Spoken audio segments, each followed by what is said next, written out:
Every time I open the refrigerator, there are always a few dishes sitting quietly in the corner, and some have even been heated for several meals. The flesh color is dark, and the vegetable leaves are wilted. But every time I plan to throw them away, my parents always dissuade them. It's a pity to throw them away, but you can still eat them if they are warmed up. Are these overnight dishes really still edible? To answer this confusion, we must first understand what overnight dishes are. Some people think that cooked food left overnight is considered overnight food, while others think it is considered overnight if left for more than 8 hours. In fact, overnight dishes have nothing to do with the night. The key lies in whether the nitrates in the vegetables are converted into nitrites and whether harmful microorganisms breed in the meat dishes. Both nitrite and microorganisms are affected by storage conditions. After all, leaving leftovers outside may go bad in just 4 hours in the summer, and there may be nothing going on that day. Therefore, whether overnight dishes can be eaten mainly depends on two factors: what kind of dishes were eaten first and how they were preserved. Let's talk about what vegetables to use first. As far as vegetables are concerned, they themselves contain nitrates and nitrites, especially green leafy vegetables, which contain higher nitrates. These salts come from plants absorbing nitrogen from soil and fertilizers. When nitrate in vegetables encounters bacteria in the environment, it will be reduced to nitrite. Nitrite is highly toxic, and the daily allowable intake of nitrite stipulated by the Food and Agriculture Organization of the United Nations and the World Health Organization is less than or equal to 0.07 milligrams. Taking a 60 kilograms person as an example, eating 4.2 milligrams a day will reach the safe upper limit. Experiments on overnight vegetables such as baby cabbage, celery, radish, potatoes, and zucchini also found that after 2 days of storage at room temperature, nitrite would exceed the standard. Taking a 60 kilogram person as an example, eating 1.5 kilograms of the above-mentioned vegetables will exceed the standard.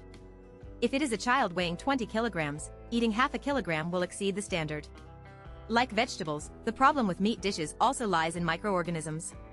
However, the nitrite content of meat dishes is very low, and it is difficult to produce nitrite after cooking, but it is easily contaminated by microorganisms. Raw meat itself can easily introduce microorganisms, and when cooked, it will also come into contact with environmental microorganisms and become a natural culture medium. Therefore, the US FDA also recommends that stews and cooked meats can be refrigerated for 3 to 4 days, and gravy and broth can be kept for 1 to 2 days at most. However, when leftovers are heated for a relatively short time, microorganisms are likely to be incompletely killed, making them more dangerous than freshly cooked meat. For example, Bacillus cereus, which can contaminate almost all foods, needs to be steamed at 100 degrees Celsius for 30 minutes in a steamer, and baked at 100 degrees Celsius for more than an hour in an oven to kill it. Incomplete treatment may cause vomiting, abdominal pain and diarrhea. Bacteria are difficult to kill, not just on the one hand, but the toxins they produce are even more difficult to guard against. For example, 0.00000005 grams of botulinum toxin secreted by Clostridium botulinum can cause death. Fortunately, it can be decomposed by heating at 90 degrees Celsius for 2 minutes, but like a microwave oven, low-power heating is useless. Therefore, overnight meat dishes must be heated properly to kill microorganisms and destroy metabolic toxins. Therefore, whether you can eat overnight dishes depends on whether the degree of bacterial contamination is high. To ensure the safety of overnight dishes, it is necessary to reduce the level of bacterial contamination. This reduces the food's exposure to microorganisms. So how can we reduce the exposure of vegetables to microorganisms? We first need to know where this dish comes into contact with microorganisms. Hot dishes that have just come out of the pot will kill most of the bacteria, but during the meal, picking up the dishes with chopsticks will introduce thousands of oral bacteria into the dishes. After the dishes are left, the habitual open cooling provides opportunities for environmental microorganisms to take advantage of.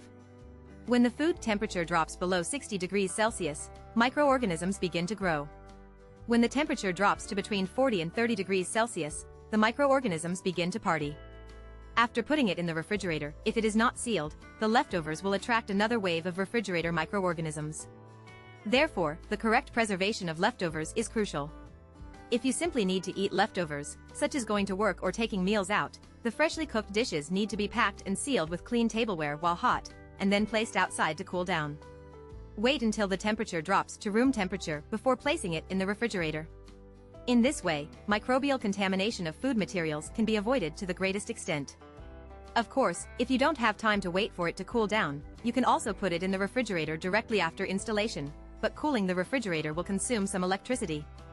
If it is leftover food, try to seal it with plastic wrap and store it in the refrigerator. Do not keep it for too long. Throw it away depending on the condition of the ingredients.